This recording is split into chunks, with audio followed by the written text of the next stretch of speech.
너 한국에 다녀온 뒤로 너무 이상해졌어. 정말 왜 그러는 거야? 여기 이탈리아의 가정집. 한 여학생을 두고 친구들이 이해할 수 없다는 표정으로 답답해하고 있습니다. 한국에 다녀온 뒤로 친구가 좀 이상해졌다고 하는데요. 대체 무슨 일일까요? 오늘의 사연 시작합니다. 안녕하세요. 저는 이탈리아 밀라노에 살고 있는 대학생 발렌티나라고 합니다. 오늘 제가 메일을 보낸 건 제 친구 줄리아와 관련된 이야기를 하기 위해서인데요. 저와 줄리아 그리고 소피아까지 이렇게 셋은 정말 친한 친구예요. 저희는 한 동네에서 같이 자라난 소꿉친구인데요. 대학도 나란히 진학했답니다. 학과는 다르지만 같은 대학에 다니다 보니 일상생활을 거의 대부분 함께하죠. 늘 모든 걸 함께하던 저희의 일상에 한 가지 변화가 생겼어요. 줄리아가 교환학생으로 6개월 동안 한국에 가게 된 거예요. 줄리아는 건축학과인데요. 평상시에 한국의 주거문화에 대해서 굉장히 관심이 많았거든요. 꼭 한번 한국에 가보고 싶다며 그렇게 노래를 부르더니 소원 성취를 하게 된 셈이죠. 그래서 저희가 엄청나게 축하를 해줬습니다. 한국으로 떠나기 전날 파티도 해줬죠. 6개월 동안 줄리아가 한국에서 지내는 동안은 연락을 잘 못했어요. 사이가 멀어졌냐고요? 그게 아니라 시차 때문에 연락이 쉽지 않더라고요. 저희가 아침 8시 한창 학교 갈 준비로 바쁠 때, 서울은 오후 4시 줄리아가 바쁘게 생활을 할 때라서 연락 타이밍이 잘 안 맞았으니까요. 가끔 연락을 하면 한국 칭찬을 입이 마르도록 하며 너희도 꼭 왔으면 좋겠다고 했는데 저나 소피아는 사실 한국에 별 관심이 없었거든요. 저희 전공하고 거리도 멀고 다른 나라에 가서 산다는 건 선택지가 없었기 때문에 줄리아의 한국 칭찬을 들으며 한국에서 만족스럽게 지내나 봐. 다행이야 한 정도죠. 문제는 줄리아가 6개월간의 교환학생 생활을 끝내고 이탈리아로 돌아와서 시작이 되었습니다. 줄리아가 원래 정말 활달하고 재미있는 친구거든요. 친구들을 이끌고 다니는 성격이라 집에 잘 안 있고 늘 어딘가 돌아다니고 여행도 좋아해요. 아마 그런 성격이라 한국에서도 잘 적응해서 지냈겠지 싶었고요. 그런데 얘가 이탈리아로 돌아와서는 연락도 잘 안 받고 만나자고 해도 나오질 않는 거예요. 처음엔 피곤하니까 그랬겠지 했는데 하루 이틀이 지나도 이러니까 너무 이상했죠. 원래 줄리아가 돌아오면 같이 여행을 가려고 했거든요. 이건 줄리아가 한국 가기 전에 저희와 약속을 했던 거예요. 한국에서 돌아오면 대학교 방학기간이니 우리 가까운데 기차 여행을 가자고 약속했었는데 그 여행도 가기 싫다고 하더라고요. 무슨 제안을 해도 거절하는 것도 모자라 원래 약속도 취소하다니 이건 좀 아니잖아요. 한 달 가까이 이런 식이었는데 짜증이 나다가 나중엔 걱정이 되기 시작하더라고요. 별별 생각을 다 해봤는데 얘가 혹시 이상한 종교에 빠진 건 아닌가 싶기도 했고요. 전화나 문자로는 한계가 있으니 직접 만나야겠다는 생각이 들어 저랑 소피아가 줄리아 집을 찾아갔습니다. 그런데 저희는 너무 충격을 받았어요. 줄리아 어머니 말씀으로는 집에서도 많이 무기력해한다고 하시더라고요. 애가 너무 우울해하고 이탈리아 대학을 다니기 싫고 한국에 다시 돌아가고 싶단 이야기밖에 안 한다고요. 무슨 이야기를 해도 결론은 한국은 안 그랬는데 이탈리아는 이게 문제야. 라고만 한다나요. 밝고 긍정적이었던 아이가 갑자기 너무 부정적으로 변해서 걱정이 많이 된다고 하셨습니다. 줄리아 어머니의 심각한 얼굴을 보고 저희도 따라서 심각해졌습니다. 대체 무슨 이유인지 꼭 오늘 들어봐야겠다 라는 생각으로 조심스럽게 방으로 들어갔죠. 줄리아 대체 뭐 하는 거야? 우리가 얼마나 걱정했는지 알아? 이야기 좀 해. 한국에서 대체 무슨 일이 있었길래 한국에 다시 가고 싶단 말만 하는 거야? 줄리아 말이 아무리 생각해봐도 자기는 한국에 꼭 다시 가서 살아야겠는데 한국에서 취직할 수 있는 방법을 알아보니 너무 어려워서 우울해졌다고 하더라고요. 그냥 여행을 또 가고 싶다 수준이 아니라 문화 충격을 너무 심하게 받아서 이탈리아에서는 살기 싫다면서요. 아무리 다른 나라가 좋다고 해도 고작 6개월로 이게 무슨 소리인가 싶었어요. 그리고 이러니 저러니 해도 말도 잘 통하고 문화도 익숙한 자국이 훨씬 나은 거 아닌가요? 가까운 유럽 국가도 아니고 저 멀리 한국에 가서 살고 싶다니 이게 웬 말인가요? 그런데 이어진 줄리아의 이야기는 충격적이었습니다. 한국에 있다 와보니 이탈리아에서는 바깥 외출을 할 때마다 이탈리아의 단점이 눈에 너무 잘 들어와서 밖에 나가기도 싫다나요.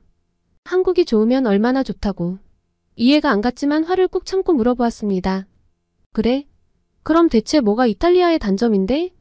당장 길거리를 나서자마자 보이는 여기저기서 담배 피는 사람들부터가 문제래요. 이탈리아는 그냥 길거리 흡연이 자유롭거든요.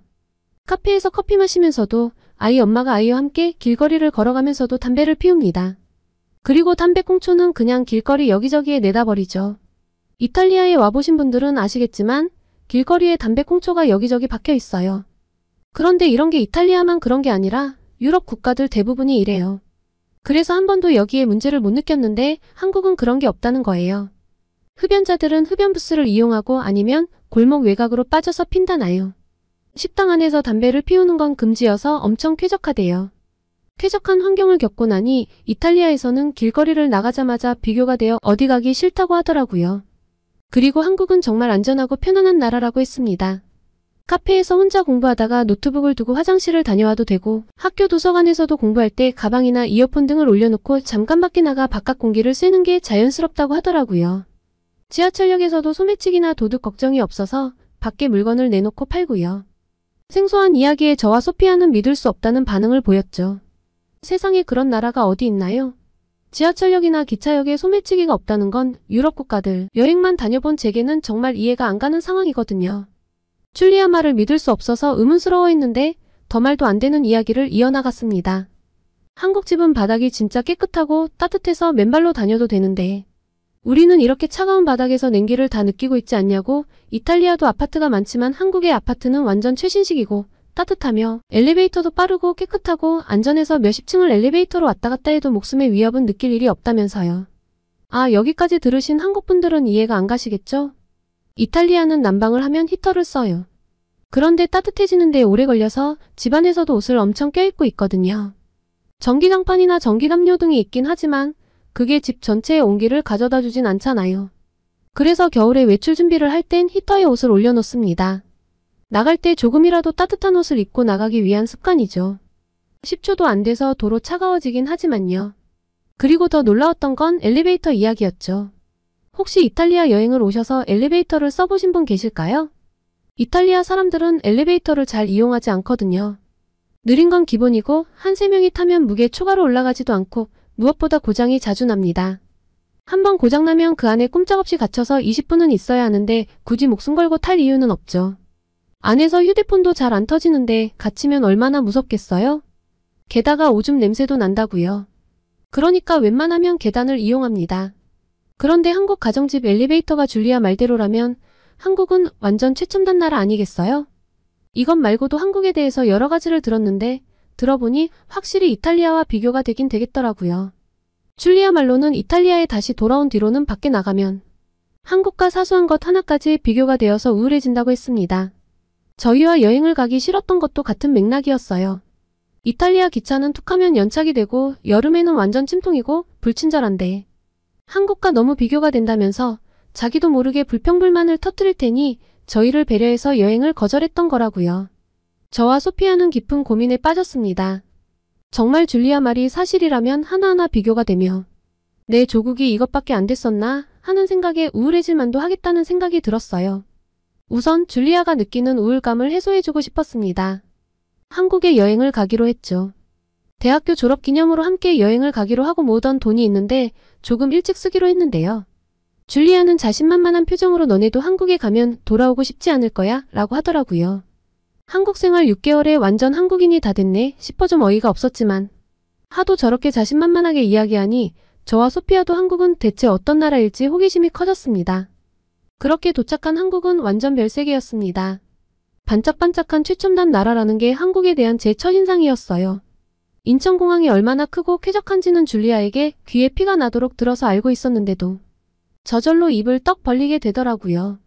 그런데 가장 감탄했던 건 공항에서 시내로 진입하는 모든 교통수단에서 소매치기 걱정이 없었던 거예요. 그리고 연착도 없더군요. 10분, 20분 정도의 사소한 연착도 없이 전부 시간표대로 움직이는 모습은 정말 정밀한 기계 같다고나 할까요? 이탈리아에서는 10분, 20분 정도의 연착은 감사한 일이고 1시간 넘게 연착되는 것도 너무나 흔한 일인데 한국 사람들은 대체 어떤 사람들이길래 사회가 이렇게 계획대로 돌아가는지 궁금해졌습니다. 그리고 저희는 서울역에서 지하철을 타고 신촌의 한 오피스텔로 향했는데요. 줄리아가 교환학생 생활을 하는 동안 친해진 한국 친구가 있는데 너무나 친절하게도 여행 기간 동안 비용을 아낄 수 있게 그 친구가 살고 있는 오피스텔에서 숙식을 해결하라고 해줬거든요. 신촌으로 이동하며 경험한 한국 지하철은 정말 놀라웠는데요. 나라에서 운영을 하는 것이 맞죠? 공공시설이 이 정도 수준이라니 정말 감탄스러웠습니다.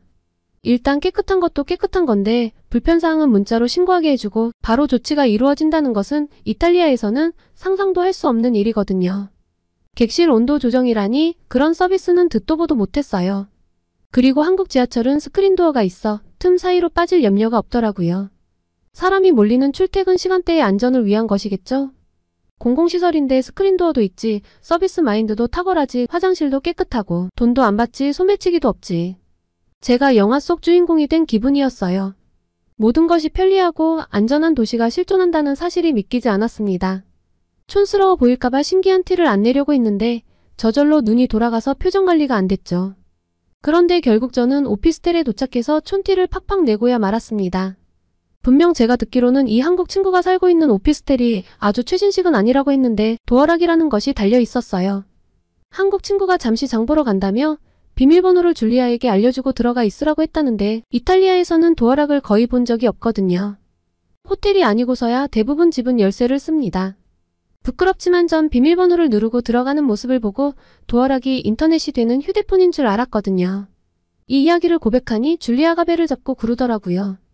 그러면서 자기도 처음에 왔을 땐 너무 적응이 안 됐대요. 이탈리아는 열쇠를 4-5개씩 들고 다녀야 하거든요.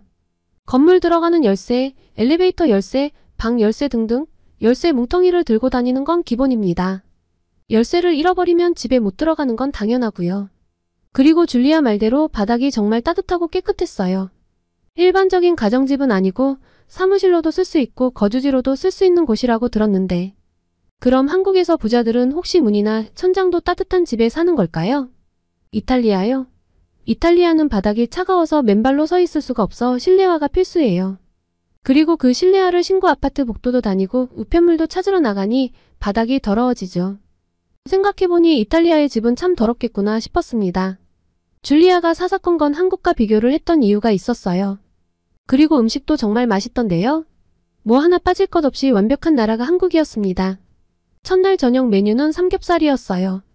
한국에 왔으면 꼭 삼겹살과 소주를 먹어야 한다는 줄리아의 강력한 추천으로 먹었는데요. 저 사실 고기를 별로 안 좋아하거든요.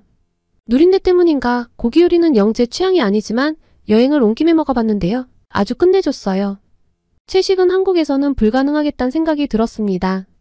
줄리아가 한국에서는 잘 안 먹던 식재료도 다 먹게 된다고 했는데 이유를 알겠더라고요. 하지만 무엇보다 좋은 건 안전함이었어요. 말도 안 통하는 외국에 와 있는데 느껴지는 이런 편안함이 생소하면서도 좋더라고요. 저는 관광도 좋았지만 이렇게 한국에서의 소소한 순간들 하나하나가 정말 이탈리아와 비교가 많이 되고 또 한국의 장점이 크게 느껴졌는데요. 가장 인상적인 건 저녁을 먹고 산책을 할 수 있던 거예요. 그리고 밤늦은 시간이지만 돌아가는 길에 편의점에서 필요한 물건도 살 수 있었죠. 그것도 편의점이 멀리 있지도 않고 오피스텔 아래 바로 있더라고요. 다들 슬리퍼를 끌고 나와 밤늦은 시간에 필요한 걸 사가는데 아무도 감탄하지 않는 것이 저는 더 놀라웠습니다. 이탈리아에서는 밤에 밖에 나가서 산책을 한다든가 자전거를 타는 건 상상도 할 수 없거든요. 그건 너무 위험한 일이니까요. 편의점이 이렇게 가깝게 있지도 않아요. 필요한 건 미리미리 사둬야 하죠. 이런 놀라운 일상을 아무렇지 않게 즐기다니 한국 사람들이 참 부러웠어요. 그리고 저희가 한강공원도 갔었는데요. 밤늦게까지 야간 조깅을 하거나 자전거를 타고 다니는 사람들도 많더라고요. 그리고 돌아오는 길도 노래방이며 편의점이며 식당이 반짝반짝해서 즐길 것도 많고요. 한국 여행을 오기 전 찾아봤던 자료에서 잠들지 않는 나라가 한국이라고 하던데 무슨 소리인가 했거든요. 와보니까 바로 이해가 갔습니다. 제가 한강공원 사진을 찍어서 가족들에게 보내니 이 시간에 바깥이냐며 기절하시려고 하더라고요. 너무 걱정하셔서 여기가 얼마나 밝고 사람들이 많은지 동영상을 전송해드렸는데 드라마나 영화 촬영 중 아니냐며 믿질 못하시더라고요. 제가 이제 지하철 타고 돌아갈 거야 하니까 말문이 막혀버리셨고요. 아마 한국에 와본 적 없는 유럽인들이라면 다들 기절할 만한 일이죠. 이탈리아에서 만약 어쩔 수 없이 직장에서 야근을 한다면 어떻게 하냐고요? 대중교통으로 밤 12시가 넘어 다닌다는 건 범죄를 당하겠다고 선언을 한 거나 마찬가지이니 가족 중 한 명이 차량으로 데리러 와줘야죠. 한국에서의 경험을 통해 저는 줄리아가 이탈리아로 돌아와 우울해진 걸 이해할 수 있었습니다. 이탈리아에서만 지낼 땐 다들 그러고 사니까 그러려니 했지만 너무나 완벽한 사회에 있다가 돌아가니 비교가 될 수밖에 없었을 거예요. 또 줄리아가 외향적이라서 밖을 다니고 사람들 만나는 것도 좋아하니 당연히 마음에 들 수밖에 없었겠죠. 관광을 하며 명소를 보고 맛집을 가는 것도 좋았지만 사실 이렇게 사소하다면 사소한 순간들이 모여 한국에 대한 좋은 인상을 만들어줬습니다. 사실 좋은 인상을 넘어섰죠. 한국인들에 대한 부러움이 마음속 깊이 차올랐어요. 정말 사소하게는 길거리에 주차가 된 차나 따릉이라는 자전거를 보고도 부러웠는걸요. 이유요? 이탈리아에서는 차 부품을 훔쳐가는 일이 잦거든요. 저렇게 길거리에 주차해 놓으면 누군가가 바퀴를 떼어가서 팔아버리죠. 자전거요? 이탈리아도 자전거 렌트 앱이 있는데 조회해보면 보통 강가에 있는 걸로 나옵니다. 제자리에 돌려놓지 않고 강가에 던져버리고 마는 거죠. 그런데 한국은 다들 제자리에 가져다 놓더라고요. 이런 게 다 시민의식, 성숙함의 차이 아닐까요? 그리고 마지막 일정까지 한국은 제게 부끄러움과 놀라움을 주었어요. 저는 역사 전공이라서 꼭 박물관에 가보고 싶었는데요. 광화문이라는 곳에 가면 박물관 3개가 모여 있다고 해서 광화문으로 향했습니다. 특히 흥미로운 건 고궁 박물관이었습니다. 나중에 직접 고궁도 가서 한복도 입어보고 사진도 찍어봤는데 박물관에서 먼저 역사를 확인하고 가니까 더 재미있더라고요. 서울의 빌딩숲 사이 고궁이라는 것도 신기했지만 일본에 의해 훼손되기 전 진짜 크고 거대한 경복궁의 모습을 보며 이전에 조선시대 문화가 얼마나 융성했었는지 알 수 있어서 더 놀라웠습니다. 아시아 역사, 특히 한국의 역사에 대해서도 좀 더 관심을 가져야겠다고 생각했어요. 그런데 이 박물관들을 둘러보다가 저는 이탈리아의 현실에 환멸이 났습니다.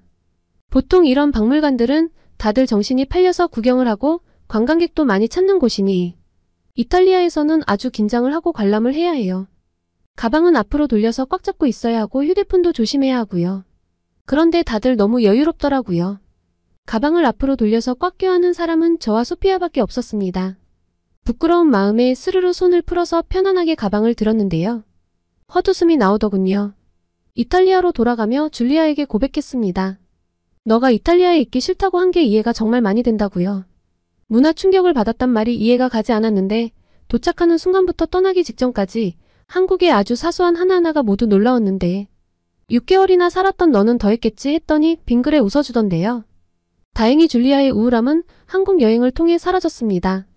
다시 와보니 꼭 한국에서 취업을 하고 싶다는 동기가 강력해졌대요. 그래서 우선 한국어 공부도 하고 차근차근 열심히 노력을 해보려고 한다고 했습니다. 저는 전공 때문에 아마 한국에 와서 살긴 어렵겠지만 줄리아가 한국에 가면 저도 한국을 그 핑계대고 자주 갈 수 있지 않을까 슬며시 기대를 해보려고 합니다. 한국에서 취업을 할 수 있는 기회라도 있는 줄리아가 너무 부러울 뿐이에요. 제 친구 줄리아의 한국 취업 응원 많이 해주세요. 오늘은 이탈리아 여대생이 친구가 한국을 사랑하는 이유를 이해하게 된 사연이었습니다. 오늘의 사연 어떠셨나요? 오늘의 사연이 마음에 드셨다면 구독과 좋아요를 눌러주세요. 여러분의 구독과 좋아요는 계속해서 좋은 사연을 소개할 수 있는 힘이 됩니다. 이상 감동저장소였습니다.